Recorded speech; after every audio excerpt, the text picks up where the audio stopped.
ભજન વિનાની મારી ભૂખ નહીં ભાગે હારામ દોડી જાય તારી પૂનમ ગાવે મનને પાખું આવી જાય। બાપા સીતારામ।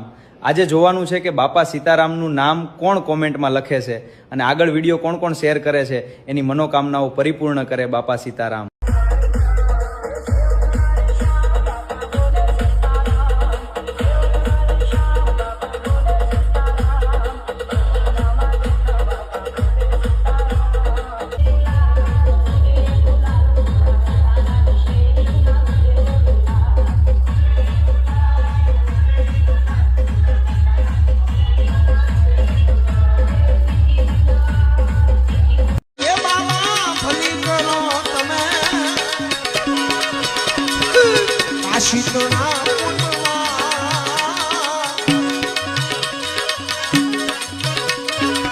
નજર હરાવી